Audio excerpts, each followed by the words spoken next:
They've got the building. They have already killed one hostage. They've got the odds. They've got his wife. No! Now, he's got one night to get it all back. You really think you have a chance against us, Mr. Cowboy? Yippee-ki-yay. Bruce Willis in 40 stories of sheer adventure. Die Hard. Rated R. Now playing in selected cities. Starts Wednesday, July 20th at theaters everywhere.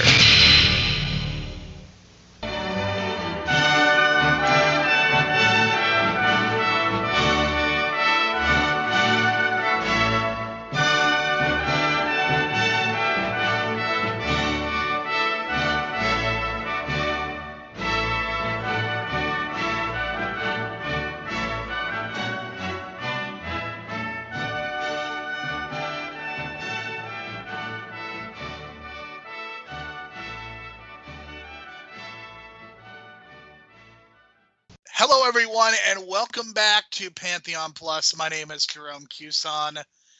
What a great series of episodes we are going to have for you over the course of the month of August. Most of this month, we are going to be discussing and ranking different franchises that we have enjoyed over the years. And we are going to start tonight with the Die Hard franchise. My co-host for this week and every week, as you know, is Brian. Brian, all I could say is it is a changing world, of course, and we want to remind everybody to leave a 4 or 5 star review so as to help people discover the great work that the folks at The Real World are doing, including us, Kevin and I, and our podcasting projects. Matt and Ben are working their way through Transformers comics and movies at this point, so definitely check out what they're doing. But Brian, it is a whole new world because you will notice that I did not plug any Bird app usernames because but probably by the time you listen to this, Twitter may be dead. But I could tell you, Brian, that I will be leaving the Bird app very soon. Well, as of this recording, I don't know what's going on, but when I went to go on my Twitter feed, there was like a limit thing going on, and RIP Twitter's going on, so I don't know what's going on as of this recording, but hey, I'm excited. This episode I've been waiting for a long time. As you can tell with the Real World site, they've been kind of doing these articles about ranking the movies within the franchises, so we kind of took it a step further and picked some of our favorite franchises that we've been kind of up and down with, so to speak. There's some high points, some low points in these franchises that we're going to be reviewing, but in this case with Die Hard, I think this has been one of the episodes I've been waiting for because, well, we'll talk about it, but me and Jerome have this distinct, I don't know, polar opposite views on Die Hards 2 and 3. And yeah, I think if we did a separate 2 and 3 review, it wouldn't have been as better as combining it to what this kind of thing is, because it's almost going to be a debate in the middle. Because I think we're pretty much on the same points at the end of the list, but in the middle of the list is where we get a little muddled. I would agree with that, and I think one of the things that inspired this series of episodes is a chance to talk about Bruce Willis as well. And it's funny, Brian, I actually went back and re-listened to our episode about Glass, because that's really the only time that we've addressed Bruce Willis kind of in our history of podcasting, especially with superheroes. And I think one of the things that we talked about at that time was just this feeling of, he's not in the movie very much. His death in that movie is very, very anticlimactic. And knowing what we know now, all these years later, unfortunately, Bruce Willis has been diagnosed with a frontal lobe dementia, and basically his career is over. And a lot of the last few years, he has been in a lot of straight to VOD type action movies where he's in the movie for like 10 minutes and pieces out. Very little dialogue, very stiff, not a lot of action. And I have to say, I definitely think back on watching Glass now with a little bit of a different perspective, because dementia is something that is very degenerative in nature, and this is something that he could have been dealing with at that time and we just didn't know. And it's both sad because Bruce Willis's last few years, of course, have been spent maybe doing movies that are not the greatest, but I think it's also it's also an opportunity for us to reflect back on his career, especially the franchise that made him famous in movies. Die Hard. Any your thoughts, Brian? Yeah, what's weird is that like my first early memories of Bruce Willis, like I mentioned before, is Death Becomes Her, and then I watched Die Hard after that, and then all the other Bruce Willis movies that came out after that. I even remember the one where he had the younger version of himself in The Kid, Disney's The Kid. So yeah, just looking back at his career, man, it's quite something, and I still appreciate Glass for what it is. Even before with the different kind of view on it looking back now, but it's unfortunate with the situation. But at least the articles and the photos that we see now of him, at least it seems like he's at peace with his family. So I think that's at least something to go, like that's the positive note of it all. He's happy with his family, and I think that's the most important thing to have, the twilight years of his life, happy with his family, and I think that's the key. So any small roles that he did in the last couple of years that just amounted to a paycheck, we now know why he did it, and hey, he was collecting money for his family. Who wouldn't do that? You know what I mean? So more power to him. And looking back at this franchise, it's quite, it sucks that it kind of ends on a down note, and I guess that's where both of us are going to start off on our list. But it's unfortunate that they try to hand off the franchise to certain people, and it just didn't work. I would have picked Mary Elizabeth Winstead to kind of take over the franchise, but that's just me. But that's the discussion that's yet to come. For sure. And we're going to be talking all about Bruce Willis over the course of this episode of the podcast. We're probably not going to debate whether Die Hard is a Christmas movie, because of course it is. And that's pretty much it. So without any further ado, Brian, let us get into our Die Hard rankings. And I think it is only appropriate that we start with number 5. For both of us, Brian, I have a feeling we have the same number. I'm going to blame Guy Courtney. A Good Day to Die Hard is easily the worst Die Hard movie. Do you agree? Oh, yeah. I guess I'll kind of start it off because there were 2 points in this franchise where I was so disappointed, and this is the second time. Because I felt like Live Free or Die Hard was this refresher, you know what I mean, for the new generation in 2007. And when I heard that they were making a sequel, I was like, great, bring back Mary Elizabeth Winstead, make her more of a focus. And she just gets shafted in this movie for the brother, played by Jai Courtney. And I'm just like, oh no, they're going to go for that male-centric, stupid kind of humor that kind of is outdated now. And that's kind of why I like Live Free or Die Hard, because it kind of like balanced it out. But man, I just can't believe where the route they took on this one, and the whole Russian mob thing. It just, I don't know. It just didn't feel like Die Hard to me. It felt like it was just another action movie that they just slipped in the McClanes in, and that's where we got this movie. And it felt like not only didn't sound or feel like a Die Hard movie, it didn't even look like a Die Hard movie. And I'll make this distinction in the other movies, but like Die Hard 1 and 2, clearly at night. Die Hard 3 and 4, even 4, clearly during the day. In this case, Die Hard 5 is in the somehow twilight 5 p.m., 6 p.m. hour, and you get this like glow from the sun where it's kind of, it just doesn't work with this lighting. Usually that kind of lighting works in a specific kind of like action movie, but when you're trying to do a Die Hard movie, it just feels so out of place. So I didn't like the cinematography, despite the crazy action sequences in the movie. But man, I just felt like it was just a big swing and a miss, and it just killed the franchise. If you can believe it, this is the 10-year anniversary of Live Free or Die Hard. And I think the problems, start with... Good Day to Die Hard. A Good Day to Die Hard. So the thing about this movie is it is directed by John Moore. And I had a chance to look at his IMDb. A lot of his work, funny enough, is with the camera and electrical department. So it's funny that, one of your complaints is that it looks like it was all shot during the twilight, and like his background is in camera work and cinematography. I also want to point out that he has other directing credits listed on his IMDb. And let me tell you, when I tell you what they are, you are going to understand why this movie was not very good. He did the Behind Enemy Lines in 2001, not great.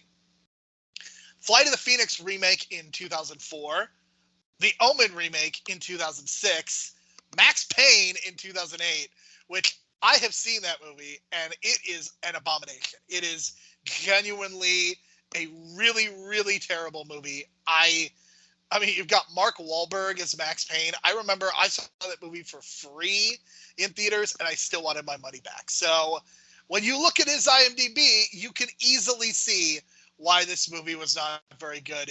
And I think one of the problems that I think we can come back to is this idea of John McClane going from just being a regular guy in the first movie to kind of being a superhero. Especially, I think the fourth and the fifth movies are very, very much committed to this idea of just John McClane as superhero, and completely getting away from the fact that he's just an ordinary New York police officer.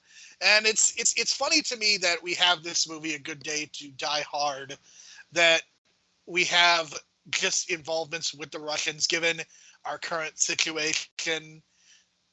I don't know, man. I think this movie, it's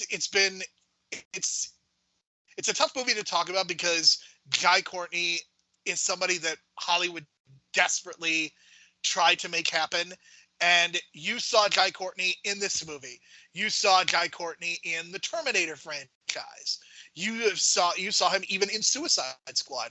So this is clearly somebody that Hollywood has tried to give chance after chance after chance, and it didn't work ever. And it's because he is a complete void of charisma, even standing next to Bruce Willis, sleepwalking through a performance.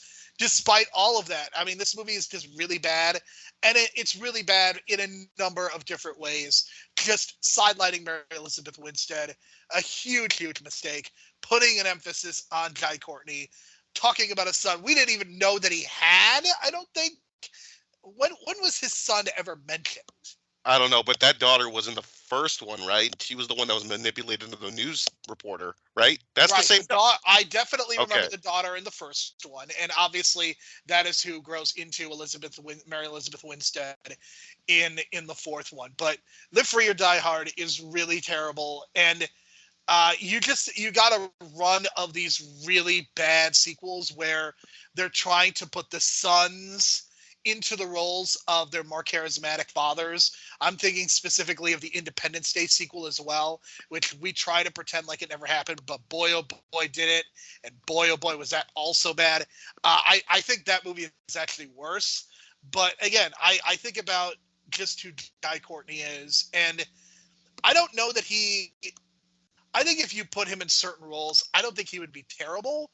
But I have never gone to a movie and been like, especially one where he is in this focal of a role, and be like, you know what, that movie was great, and it was because of Guy Courtney. Yeah, that just doesn't happen, and I think it's even worse with Terminator Genesis. Yeah, I don't know. He's a side player. You know what I mean? He's never going to be the guy. He's always going to be, the guy that's, the side piece that's helping the smart, the smart ass on the side kind of guy that he was in Suicide Squad. That's his perfect role. You know what I mean? He's not a star. It's okay to say these things about certain actors and actresses. Like, you can say that they're not a star, and that's fine. It's not taking certain things away from them. It's just not everyone's a major movie star. Not everyone can be a major player. And also, I wanted to point out the writer of this movie is Skip Woods, and Skip Woods is also credited for writing the Hitman movie in 2007, Swordfish, the 2010 A-Team. But most importantly, he is known for writing X-Men Origins Wolverine. So I think that also tells you that they just totally misfired on hiring on the writer on this one. And look, you would think this is like a rush job type mistake, but this is 2013, and Live Free or Die Hard came out in 2007, so they had plenty of time, and they just still couldn't get it right. So I think we're both in agreement, the worst Die Hard movie. And number 4, I'm going to go with Live Free or Die Hard. I think you're going to change your pick for number 4. My pick for number 4 is, I'm going to shock you with what I say here. It is Die Hard with a Vengeance. Oh boy, we're going to start it early. Okay. All right, so let's dissect. So Live Free or Die Hard is number 3 on my list. But if you're asking me to choose between Live Free or Die Hard and Die Hard with a Vengeance, I could kind of go either way. I think that both movies are extremely flawed. I think both movies have a lot of problems. And specifically a scene at the beginning of Die Hard with a Vengeance. Not only is it not aged well, but my God, I can't believe even in 1995 that they would have Bruce Willis go out with a sign saying the thing that it says on that sign. Like, I genuinely cannot believe that happened. As you described that, I am laughing my ass off remembering that scene in Die Hard with a Vengeance. I don't know what it is. I think it's something about his attitude and just the setting and just the rough setting. I don't know. I think that scene still works in a way where it's like, it's kind of like a Harold and Kumar where they make fun of the racism and not explicitly, like play into the racism. They play against it, I think, in Die Hard 3. And I think they did that well because there were some parts in Die Hard 3 where like Samuel L. Jackson is like accusing John McClane of being a racist. And he's like, no, I'm not being racist. I'm just calling you an asshole because you react like an asshole. So it's just certain things in that movie that just click for me. And I don't know if it's because it's the first Die Hard movie I watched. But let me go back to my fourth pick, Live Free or Die Hard. Now, at the time when it came out, I was very skeptical because based on 1, 2, and 3 and the way I feel about them, it was like hit, miss, hit. Or no, hit, miss, hit. Exactly. So I was thinking, oh no. Based on the pattern, Die Hard 4 is going to suck.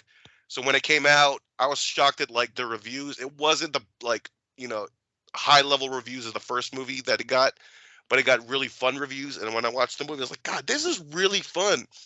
And I remember Maggie Q like being really good in it. Mary Elizabeth Winstead, like we mentioned before, getting sidelined in the fifth movie. Here she gets like a starring role, and she gets pushed. Justin Long does get annoying. Like, he can get really annoying sometimes, but I felt like in Barbarian, he was bearable to the point where he got killed in Barbarian. Spoiler alert. Spoiler alert for Barbarian, dude. I mean, people should absolutely watch that movie. If they can buy it on physical media. Wink, yeah, wink. I definitely think, or do other various things. Justin Long is tremendous in Barbarian, and people should watch it.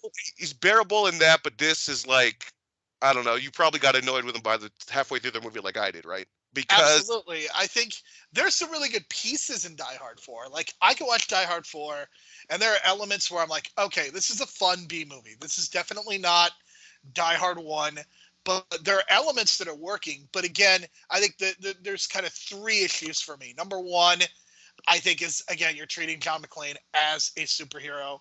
Number two, Justin Long gets really, really annoying. I think if it was just Bruce Willis and Mary Elizabeth Winstead, I think this is a much better movie. I think it just works all the way around. But I feel like in this era, you're like trying to include hackers and computer people, and you have to have like the nerd character interact with like the bruising action star. I feel like this is done just a million bajillion times, and it really doesn't work most of the time, but it hasn't aged really well. And look, I like Timothy Olyphant a lot.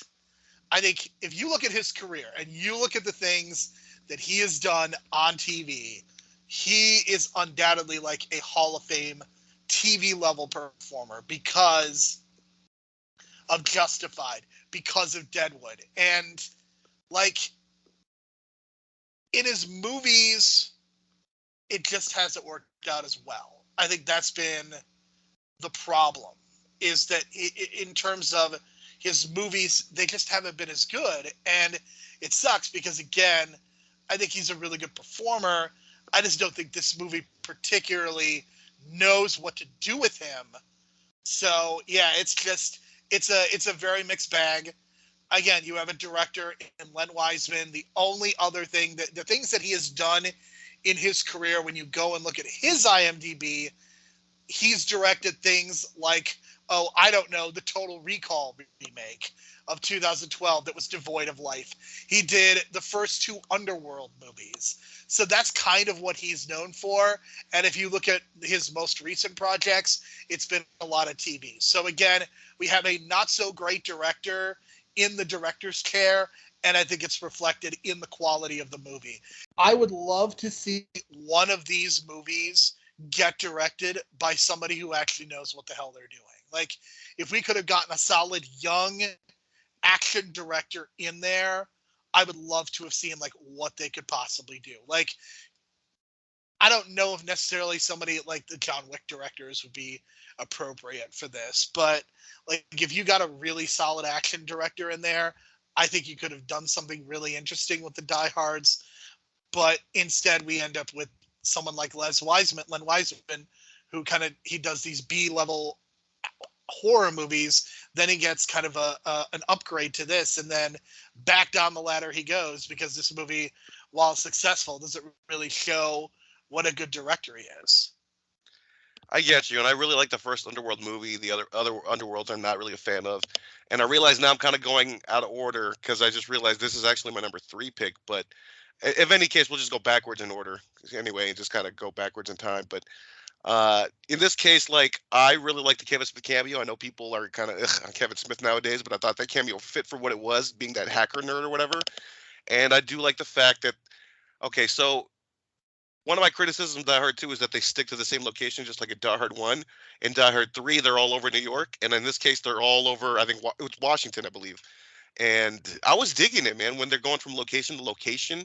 It makes the film much more bigger in scope, I feel, in terms of, like, the epicness. Because, Die Hard 1, it's just one building. Die Hard 2, it's the airport. Here, in this case, I mean, that's the point of a Die Hard movie, is you want the one. But I like when they break away from it, because that's, again, once we get to Die Hard 2, I feel like it just becomes a parody of Die Hard 1. So once they start breaking away from the single location, like in Die Hard 3, I like that expansion. And so when they do it in this, I'm liking it just as much, because I don't know, I just feel like they're breaking away, and it just feels much more like widespread of where the terrorists can go and all the encounters you can have. So that's kind of why I like this one, the same way I like the third one in that sense. And then the ending was kind of fun, so overall, and I like the way it was shot, and I like the explosions in this movie a lot too. And I just felt it had the right amount of humor. And for 2007, that's kind of fit the humor. Because, I would kind of compare this to, like, the first Transformers movie, which I know a lot of people hate. But that first Transformers movie had a certain kind of humor to it that fit the action. And I think this has that perfect balance, where the fifth one just went off the rails with. So this is actually my third in the list. And number 4 would be Die Hard 2. Because I think that's a parody, and, it's not that good. But in your case, I guess we're at this point, we're at Die Hard 3 for you, where you just kind of feel like it's not nearly as entertaining as I thought it was when I was a kid. For sure. So I think in terms of, my number 5, of course, is A Good Day to Die Hard, the 5th Die Hard. My number 4 is Die Hard 3. And I know a lot of people, they're probably yelling at me about this in terms of where this is ranked on my list. But I've just never been a huge fan of Die Hard 3. And I'm always trying to figure out why. I think that immediate scene where John McClane wears that sign, I think part of the issue for me is, and I think the second one also has this problem a little bit too, like, part of the fun of the first Die Hard movie was this idea of the villains think they're in control, but John McClane is really the one that's kind of in control. And I think the second movie loses it a little bit, and the third one completely gets off the rails with that. The Simon Says gimmick is really goofy. I don't think it works nearly as well as they think it does. Samuel L. Jackson is a great idea in theory, but in practice, I think it's more fun when John McClane is kind of on his own. And if he has antagonists that he's dealing with, if they're, like, on the phone, or if they're people in authority, like, to me, the ideal of this is actually Dennis Franz. I like some of the characters in the first one, but to me, like, Dennis Franz is the actual best at just yelling at John McClane and just the things that he says. I think he's actually the platonic ideal of what you want from a character like that. So just kind of shoehorning Samuel Jackson in there doesn't work for me as well. I also think having it be Hans's brother, also kind of a trope, kind of a cliche that we've seen a million times in various movies and TV shows, the brother of one villain going after, trying to get vengeance. Like, and I get it. It's not the worst idea, but it did not really work for me. So yeah, Die Hard 3 for me is kind of a huge miss. For me, it's like one of the more entertaining movies I saw in the 90s as a kid. And I've seen this so many times afterward. And I think it's just the script. I think it's just the way that it's a cat and mouse, and it's asking the audience to kind of participate along with the puzzles and the games. And like, listen, I had no idea who what I think it was the 13th or whatever president it was that they were asking, but I'll always know the name Chester A. Arthur and the fact that Chester A. Arthur was a former president of the United States just because of this fucking movie. So I don't know what that says, but I don't know. I think it's the script that I really enjoy with this movie. And look, Jeremy Irons, is he hamming it up? Sure. Is he taking a paycheck? Maybe. But he's having fun in this role, and it's not like the idea that his brother was the guy for the first one. Like, it's not that crazy. I mean, even the Fast franchise stole that one. So I don't know. I just feel like, and the chemistry between Samuel L. Jackson and Bruce Willis in this movie is so great that I'm laughing my ass off. And like seeing them in Unbreakable like years later, it's just this weird contrast because they're not being funny. And I'm just so used to them trying to like make each other laugh or make these, these insults or whatever and calling each other asshole in the strangest ways. But like, I was digging their chemistry and the way they were like reluctant to, work together, whether they're forced to work together. And I wish Samuel L. Jackson came back for the fourth one. I swear, like I wanted him so badly to be in the fourth one to come back, but they took that different route, which is fine. I still enjoyed it, but I don't know. I think it's the script. And looking at who wrote this, it's Jonathan Hensley. And Jonathan Hensley also wrote The Saint, which I do like with Val Kilmer, Jumanji, some Young Indiana Jones Chronicles episodes, and Armageddon. And Armageddon may be one of the cheesiest movies of all time, but you can't tell me that you're not crying at the end of that movie, especially what we know, over the years now with Bruce Willis. Like that ending is going to be even more terrible once that man passes. So, yeah, I think this guy Jonathan Hensley kind of gets the feel, and like what I wanted out of Die Hard 2, I got out of Die Hard 3, basically. And it didn't feel like a parody. It didn't feel like it was trying to recreate the magic of the first one by magically having all these different circumstances happen all at once in a single airport. It was this giant mass plot that involves so many different locations, going underneath in the bank and the subway and going all over New York and the school system, like all that stuff. I was just like, wow, they really widened the scale of what a Die Hard movie can be. And it was just all over New York. And I thought it was like a great plot, and it was just a cat and mouse. And then by the end of the movie, I mean, I think this is the movie that I would say John McClane gets the most fucked up physically. Especially there's this scene at the end where he goes down this like rope on a boat that could just kill him. It should just shred his body to like, to like shreds, and he's just barely alive with like a bloody chest, and he still kills the bad guy. So, and the thing about the aspirin bit, I thought that was a great bit. There's a lot of things I remember about this movie, and I haven't seen it in a couple of years, but obviously you can tell I've watched this movie a lot, and I just adore this movie. And John McTiernan, and I guess he came back, right? So I don't know. Maybe it's just his direction coming back too as well, and just kind of brought it back. And it wasn't, a parody. Like that's Die Hard 2 feels like a straight up parody, and this one does kind of stand on its own. Even though obviously the later Die Hard movies were, taken from its standalone scripts and kind of repurposed into the John McClane universe, so to speak. So I kind of get that criticism, but still, I felt like this was a good follow up to the original, more so than the second one. Yeah, John McTiernan is a really interesting guy because when you look at his career, he's somebody who directed freaking Predator and Die Hard back to back.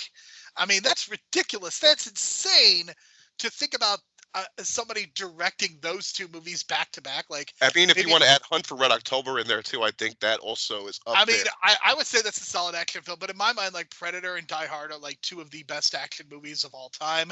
Hunt for Red October is really solid in its own right, and then obviously, he's been in jail. He's kind of become persona non grata in a lot of ways. So this is like kind of one of his last hurrahs in terms of like big movies. And it's unfortunate because, again, you look at the fact that he has directed two really iconic action movies. And by this point in 1995, there were a lot of Die Hard ripoffs. At this point, including Speed had already been produced and had come out at this point. And to me, in terms of like the knockoffs, Speed is like the best non-Die Hard movie that's ever been made. If it was a Die Hard movie, it would probably be like number 2 on my list. But there are numerous other ripoffs as well. Under Siege, Passenger 57, Cliffhanger, The fact that Sylvester Stallone, Jean-Claude Van Damme, and Steven Seagal all did their own versions of Die Hard, I think speaks to how influential the first movie was. And by the time you get to Die Hard with a Vengeance, they feel this obligation to kind of expand things. But yeah, I'm not sure how well it necessarily works out. If you want to think of it this way, like Dread in some ways is like a Die Hard movie too, because it's in one location and they're kind of going up this high rise. And you think about movies like Raid or The Raid, like those are movies that kind of take the Die Hard formula and play around with it. So this is clearly a movie with an incredible legacy. But yeah, Die Hard with a Vengeance, I think, kind of gets away from it, and that's one of the reasons that I'm not a huge fan of it. So number 5 again, Live Free or Die Hard. For me, my number 4, Die Hard with a Vengeance. My number 3 is Live Free or Die Hard. I think it's a goofy B movie, but again, I think 3 and 4 for me are kind of interchangeable. So, what is your number 3 and your number 2? Well, I kind of messed up the order, but number 3 was Live Free or Die Hard. My number 4 was Die Hard 2, and I guess we can talk about Die Hard 2 now. It's just, look, the cast is great. Borderline, I would say the cast is amazing, right? You got Frank freaking Nero in there, who's at the time, probably not a lot of people know who he was, but now the movie buffs know with the Django stuff, all that stuff now. He's kind of like this cult movie hero, and he's in this movie, and I'm not even thinking about it consciously when I'm watching this 20 years ago. You got Dennis Franz, you got John Amos, you know what I mean? You got all these different guys, right? And then probably guys I'm not even thinking of right now. Terminator 2 guy, I can't even think of his name right now, but you know what I mean? Like, it's a great cast, but just it feels like all the circumstances leading to the plot are just so ridiculous to me that I couldn't believe that this isn't happening exactly 1 year to the date of the original Die Hard, and he's on a plane again, and this kind of shit is happening again. Like, what are the odds of this happening? But he's actually not on a plane. He's off the plane. He's in the airport. He gets off the plane at the beginning of the movie, yes, but he's in the airport, and it's just, I don't know. And I feel like the lighting in this movie is so bad, like really bad. Like, I don't know what it is. There's like hardly any natural lighting. All the lighting looks like it's coming from the computers on the screen, and it just looks so weird. And then even when they go outside in the snow, it looks bad. And I don't know. How do you feel about John McClane on that fucking chair on fire that falls 50 feet to the ground in the snow? Like, I don't know. It's this idea of he is now a superhero. He is not John McClane, regular New York police officer, and it's it kind of stinks. I think that there are elements of Die Hard 2 that I really like. Die Hard 2 is actually my number 2, and I think there is a really big gulf between the first and the second one. But for me, I think the reason that I like the second one, I think it still holds true to kind of the one location. I do like elements of the airport. I love Dennis Franz in this movie. I think he's one of the big highlights. Again, in terms of like, if you're going to be an antagonist to John McClane, like Dennis Franz gives it his all. What are your thoughts on Dennis Franz? Look, I never watched NYPD Blue much as a kid. I watched a few episodes. This movie's great. Like, I would even say that Fred Thompson is great in this movie. It's just that, like, look, these are great character actors, right? You can give them anything and they can make it work. You can put freaking Kelsey Grammer in this movie and they can make it work, and I think it would fit for what they were trying to do. But it just felt like wow, like this is the plot they're giving me. Like, I felt like the plot should have been like Die Hard 3, you know what I mean? Like, expanded, you know what I mean? And it just felt like all these like things happening on, like, why does it have to be on, like, to me, if it wasn't on Christmas, I don't think it would have been as bad. You know what I mean? But the fact that it's on Christmas again, like, Home Alone 2 is understandable because it's a kid's movie and he flies away and it's like a holiday thing, and that I can believe it. But 2 terrorist attacks on back-to-back Christmases, I don't know. That's what's just kind of like driving me nuts about this movie. Maybe I can tell this is really bothering you. I just kind of, is it plausible? It is not. Do I still enjoy it? Yes, I do. I enjoy this movie for what it is. I actually really like the twist of the army unit kind of being. I'll give it that. I do like bad guys. because they look badass and they look like they couldn't be trusted anyway. But See, I disagree. I actually think it's a good twist because I actually didn't see it coming, and maybe if I watch this movie now, I totally see it coming. But the way that John Amos and Bruce Willis play off each other, I really like their interplay, especially because Dennis Franz is such an asshole, and this army unit, like, they have respect for John McClane, so they set it up really well. Again, if I see this movie now, I probably see the twist coming, but obviously I saw this movie like 15, 20 years ago at this point. So I really, really like the twist. And again, Die Hard 2 is extremely flawed. It is in no way as good as the first movie, but there are elements of the second one that I still really enjoy, more so than the other three movies. And when I'm putting together this list, that's what I'm thinking about. Is like, what are the moments that are really sticking out to me? Because like when we discuss future franchises, like there's going to be a genuine debate in my head about what the number one movie is going to be. That was not the case in this one.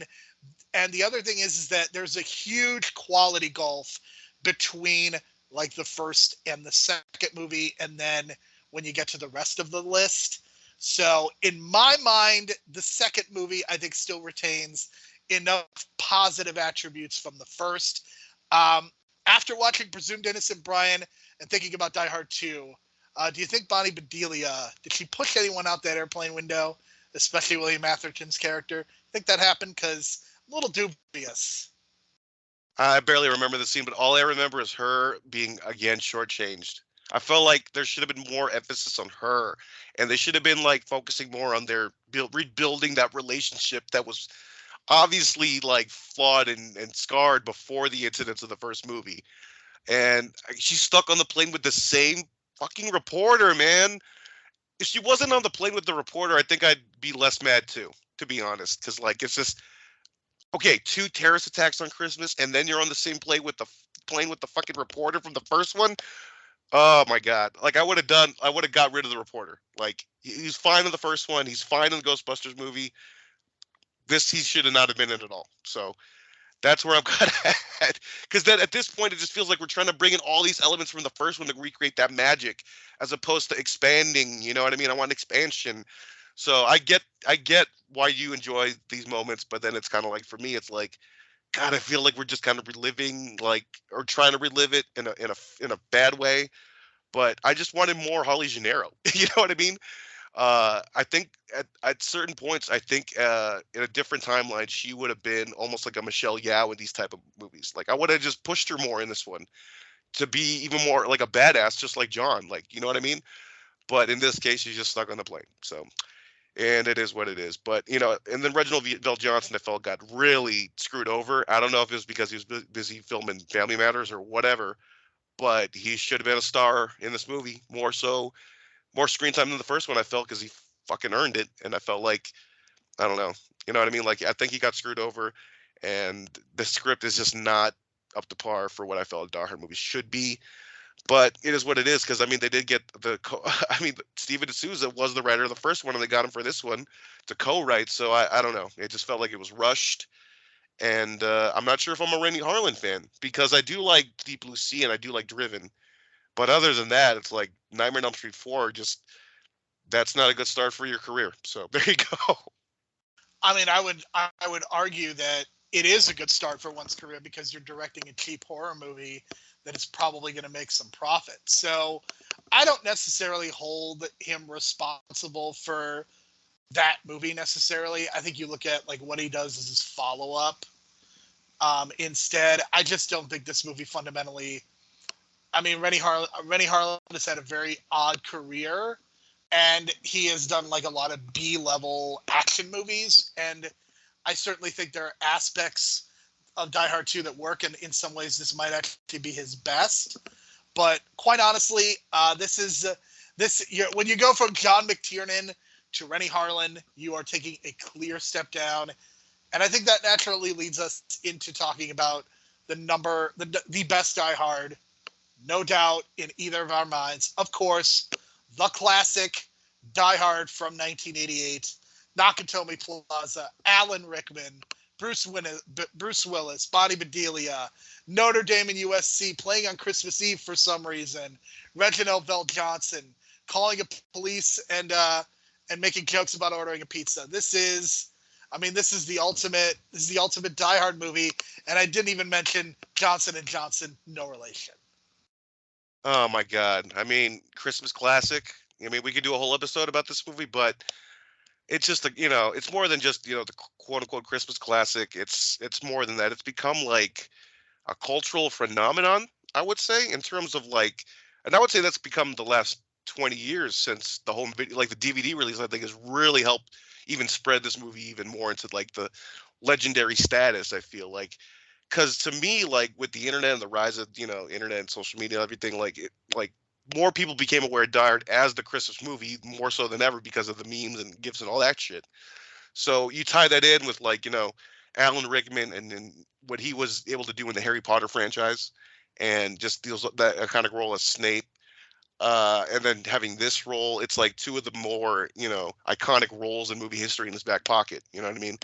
And to tie that in with Bruce Willis's, I wouldn't say this is coming out party necessarily, but this was definitely his first blockbuster win, I would say, in terms of money win.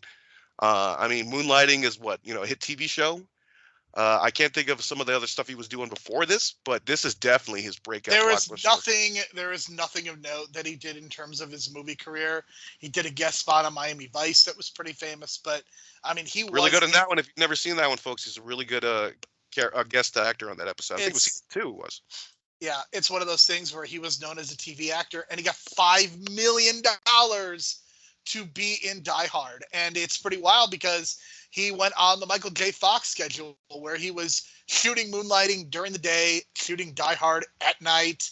So he went through some craziness. And I think at times it manifests itself on screen.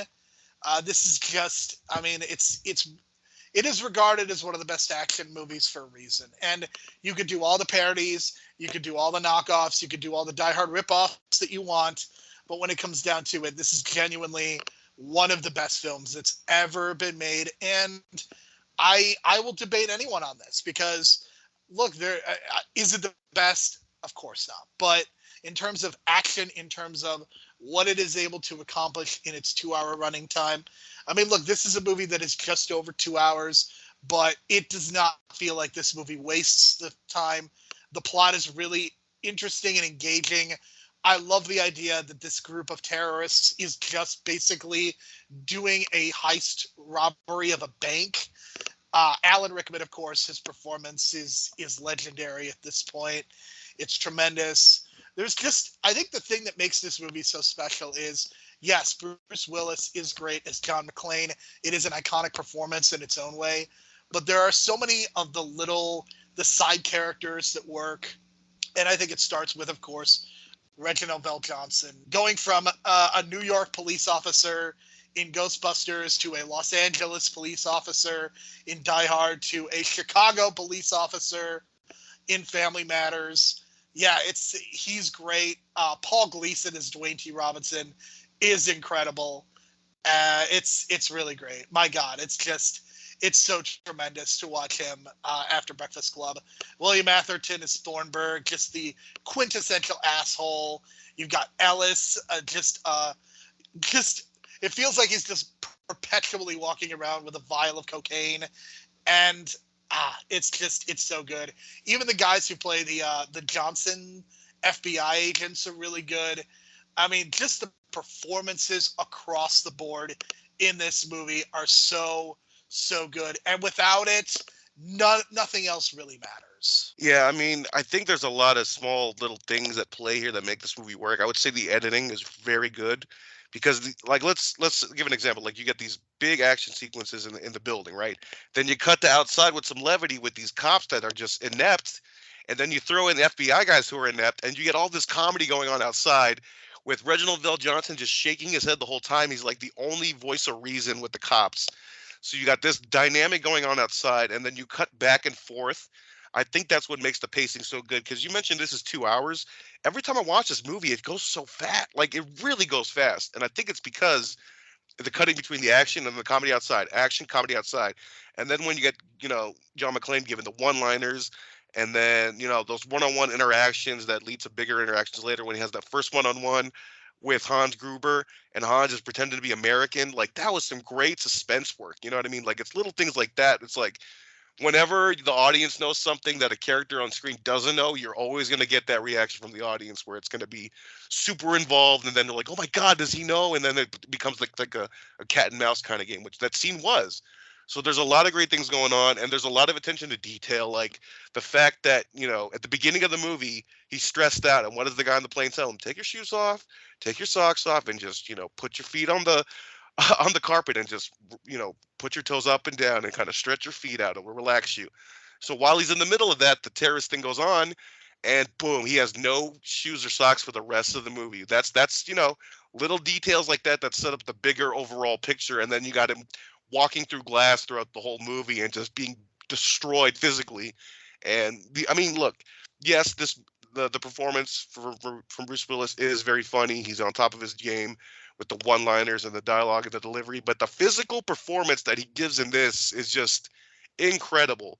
Like, okay, yeah, the from the feet thing to him get beat up to him just having a tank top the whole movie. He goes through a lot of physical shit. You see him in the fucking ventilation system, which of course is not what a real ventilation system looks like. It's not supposed to fit a whole human being in it, but just that whole vent system I feel is like iconic in itself, because him just in the vent system, people know that of him just crawling in there with the fucking lighter. So all these little things that build up to these calling iconic himself moments. a TV, saying he knows what a TV dinner feels like is an underrated line. Like, welcome to the party, pal, and coming out to the coast. Like, those are great lines. Yippee-ki-yay, motherfucker. But calling himself a TV dinner is also just a really just tremendous stuff. Yeah, and then I think what tops it is or the best moment for me is when Alan Rickman falls. I don't know. I feel like a great movie ending, that feeling you're supposed to get is like, A New Hope when the Death Star blows up, when Jaws blows up at the end. The end of Lord of the Rings is like one of those moments where you're going to jump out of your seat and scream. I felt like when he lets go of Alan Rickman and he falls and you see that look on his face, it's one of the most like uplifting things, because it's like, it's over. He killed him. He can go home and just be happy with his wife now because it's over. And you're so happy. And then you just see Alan Rickman fall. And of course, the backstory to that is that, he's actually doing the pratfall on, and there's a pratfall at the bottom to catch him. But they told him they were going to do it on 3, and they just did it at 1. So it fucked with his head, and that's the genuine reaction you get from Alan Rickman, which makes that moment even much more iconic, I think. So, and that ending, it just feels like that Jaws ending where you kill the shark and everyone's screaming happy. So that every time I see that ending, I feel that way. Yeah, it's a really great ending, but it's not the actual ending. Is of course Reginald Vell Johnson redeeming himself. Because, Brian, he is a police officer, and he has to use his gun, and he has to shoot someone. I don't know how well that played 23. It's a great moment in the context of the movie, but boy, oh boy, does it play very differently now. And, of course, Let It Snow playing as they ride away in the limo. And, just the fact that the limo plays such an important role throughout the movie is really great. And, yeah, it's what can you say? Die Hard's a really great movie, and I don't think this is a hot take or anything. I don't think we're giving people new information, but the remarkable thing to me is that they were never able to really replicate this first Die Hard. And I think there are certain cases where I think sequels, I look at the Fast franchise. I think in some ways, I think the sequels are able to outdo the original. I think the Mission Impossible movies, like the sequels, have been able to kind of do even better in a lot of ways, and it's because Tom Cruise is determined to die on screen. But you just feel like there are certain franchises where the sequels have kind of elevated. In this case, the peak really was this first Die Hard. They were never really able to recapture the magic, and certainly I think there are moments in 2, 3, and 4 that I think are solid. I think there's some good stuff, but there's such a huge quality drop between the first and every other movie, to the point when by the fifth one you're just ready for the franchise to end.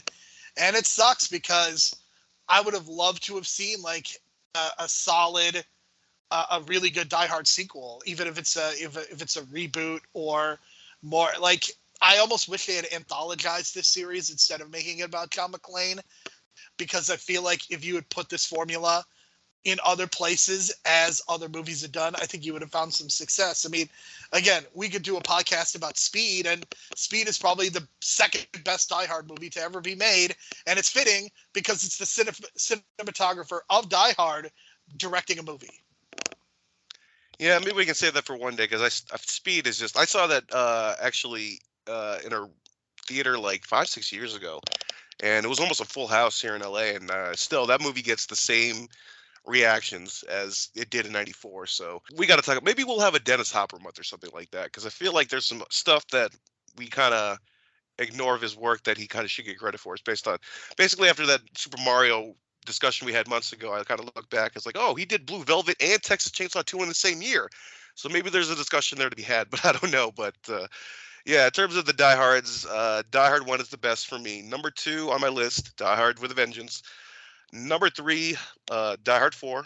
Number 4 is I'm actually mixing it up again because yeah, it just kind of blends in the middle. But basically 2, I think, is a major disappointment. That's number 4, and then of course Die Hard 5. So yeah, that's kind of how I kind of view it. I know you're kind of similar, except you switch the order a little bit. But I do feel Die Hard 3 is the proper sequel, and that's like, it's like 1 and 3, and then 4 is kind of like, you know, the weaker ones, but those are the ones I accept in my personal canon. For me, anytime Die Hard 2's on, I'll put on TV and just look at it and be like, what could have been? What could have been? Yeah, I almost feel like that's all the Die Hard movies. It's like what could have been, because John McClane feels like such an iconic character, and it just feels like it's only because of the first one, even though the others have their moments. I don't think we ever got a better version of John McClane. John McClane kind of becoming a superhero is what ultimately, I think, ruined the franchise in so many ways. So it's really unfortunate. But next week, Brian, we are going to be doing something a little bit different. We're going to be talking about a franchise with even more movies than this one. It has 8 movies in total. 9 movies in total now, I should say, because of the recent release of Creed 3. We are going to be ranking all 9 Rocky and Creed movies. And it's going to be very, very interesting, very exciting. There might be some debate about what our number 1 movie is next week. But yeah, I think it's, I know you're very, very much looking forward. Now, we got to clarify one rule. We got to clarify one thing. Are we going to count the director's cut of Rocky 4 or the regular cut? I think we should just do the regular cut of Rocky 4. I don't know if it would necessarily make that much of a difference for me. Well, it's interesting for me because I think the director's cut, they actually improved in some, not a whole lot, but damn it, I wish they add that drama in the original cut, is what I'm saying.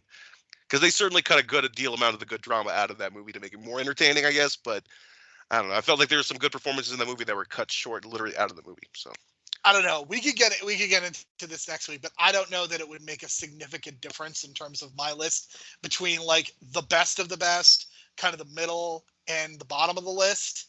Like there's 2 movies that are very clearly at the bottom of my list, and nothing that Rocky 4 can do can take. And I'm not talking about Rocky 4 at the bottom, but I'm sure you know what they are. But it'll take a measure of a man to get to that part of the list. Oh yes, it will, and we will address the Jonathan Majors situation as well next week. I'm going to address it at the beginning of the podcast. We're kind of still figuring out how we will handle that, but we will rank Creed 3 as part of it. But the conversation will obviously be a little bit different for that one. So look forward to that next week. In 2 weeks, we will be reviewing the Fast and the Furious franchise. All 11 Fast movies are going to be ranked, including the one starring The Rock and Jason Statham. And that'll be exciting. Hobbs and Shaw will be ranked as part of our list, as that week will be all about family. And then we are going to end with our discussion of the Mission Impossible movies. There will be 7 Mission Impossible movies to rank, and we are going to do so in the third week of August. And then August 29th, well, we'll make that announcement when it is appropriate. But for Brian, my name is Jerome. Thank you so much for listening. We will talk to you again next week. We're gonna need some more FBI guys, I guess.